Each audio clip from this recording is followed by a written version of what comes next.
Hey guys, what is up? It's Dusty here, and welcome back to another crypto video. And there's a really huge debate about this specific thing within the XRP community right now, and that is because the SEC's Director of Enforcement just stepped down.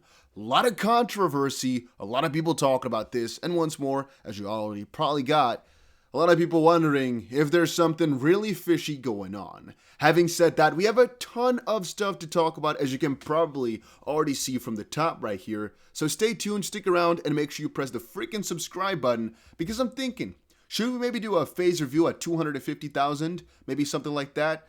If you think about it, with this rapid pace, we could be there in like 4 months. So make sure you press the like button and the subscribe button to help out the channel. Now, the SEC's Director of Enforcement stepped down just days after taking a job.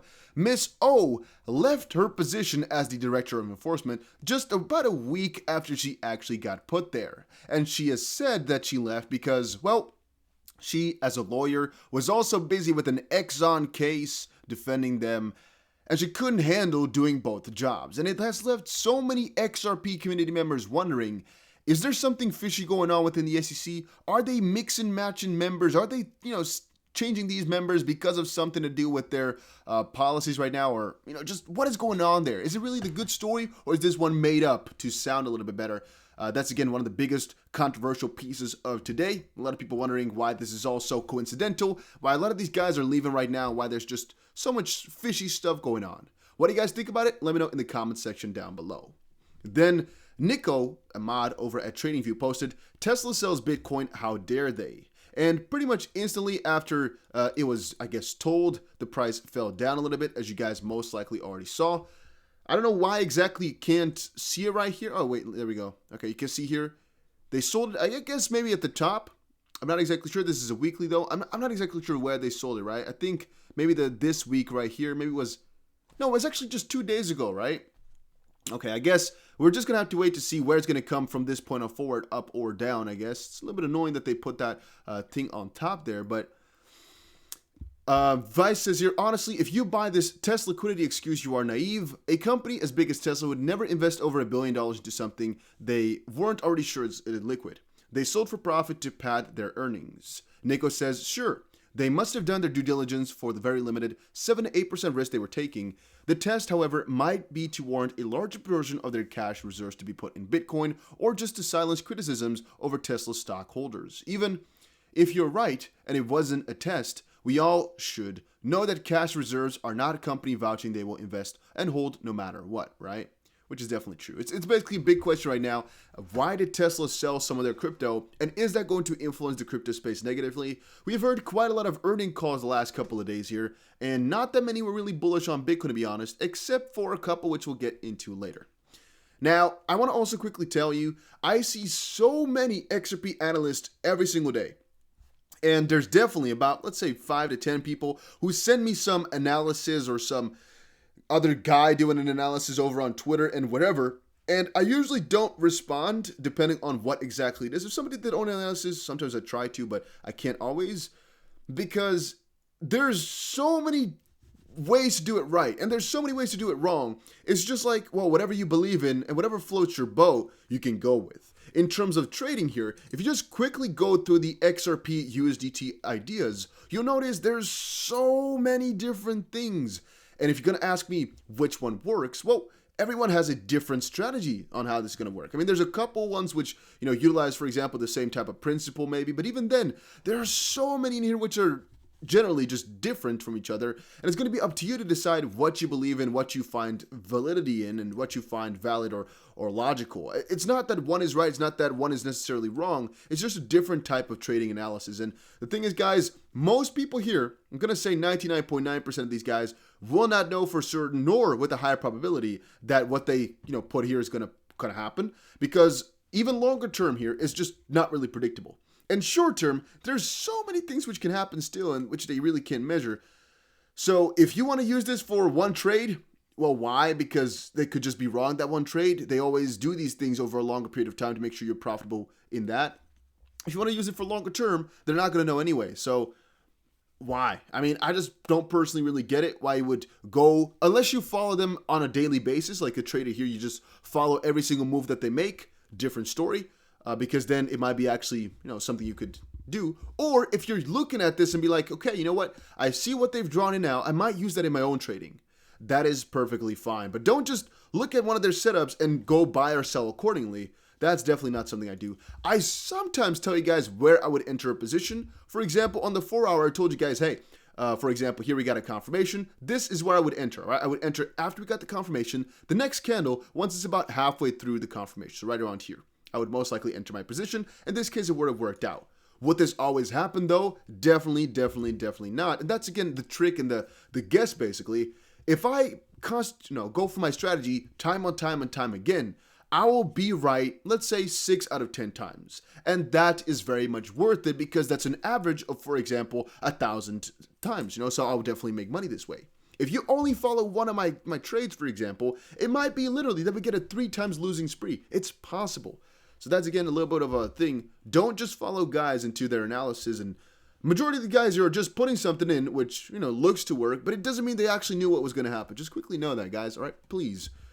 Then, moving on, another win for the Relist XP campaign. Yeah, the Femex thing. I want to quickly come back and say, you know what? I'm going to take my words back a little bit. It's not the hugest exchange. It's just a pretty big exchange, right? Let's put it like that. You guys are all mocking me for saying it's huge. I'm going to say, yeah, you're right. It's not the biggest one. Then, Jeb McCallum has been dumping 18.5 million XRP daily this whole entire week. Ripple's Jeb McCallum has released a substantial amount of XRP on a daily basis this week, 18.5 million, as his XRP stash is getting smaller. To be honest, I hope that one day he just accidentally slips some over to me. Just, that would be nice. I don't know, I've been waiting for a little while, a couple years now. It has never happened, nor any other XRP transfer for that matter. I'm still waiting for some guy to eventually slip up, send me a little, couple million XRP maybe couple thousand XRP would also be nice, I guess. No. But basically, yeah, he's selling his XRP off, as we all know, and he's running out in a couple of months from now. I still think that that's going to be something bullish. Then companies companies record impressive crypto gains. See how much SPI made. Are you honestly interested in all those statistics, numbers, and all that? I don't really care, to be honest, because you don't know necessarily what this means. They're just talking here about SBI Group and saying, SBI Group says it had pre-tax profit of 10.9 billion yen, or about $174 million, from crypto-based businesses in the last fiscal year. Part of that is most likely Ripple, right? But now, what are we going to do with that information? I don't really know, to be completely honest with you. So, I don't really care about it. I know it was an article. Maybe you guys like it. Ripple price forecast, choppy session in play, brace for a breakout. Once more, guys, these types of analysis are actually kind of nice because what they mostly do is just putting some resistances and support, and those might be levels that you want to actually watch. And they usually also add a little bit of a story here. For example, Bitcoin was supported by the latest news that another bank in the US was ready to introduce the crypto ETF. Bancorp would also serve as the administrator for a potential Bitcoin ETF to be offered by NYDIG. Pending the regulatory approval of that offering. This came after increased calls from customers for Bitcoin and crypto exposure. That type of stuff is nice to hear because you get a little bit of an overview. So this one I'm going to give a thumbs up. Then again, should you trade this? There's nothing to really trade. It's basically a guessing game. Are we going to go up or down? We don't really know. So it's nothing to trade right there. Then, really interesting article, the Chinese CBDC, which stands for Central Bank Digital Currency, would not work in the United States, said Fed Chair Jerome Powell. While talking about the U.S. views on CBDCs, Fed Chair Jerome Powell noted that the Chinese approach would not work in the States. The chairman of the Federal Reserve outlined that the U.S. will not haste its own digital currency project despite China's rapid advancements. He revealed that the CBDC approach undertaken by Asian country will not be effective in the USA, and that is an interesting deal. Let's put it like that. Furthermore, Jerome Powell noted that the Chinese model of digitalizing its yuan will not work properly in the US, as the two countries are very different and require distinctive approaches. Quote, the currency that is being used in China is not the one that would work here. It's one that really allows the government to see every payment for which it is used in real time.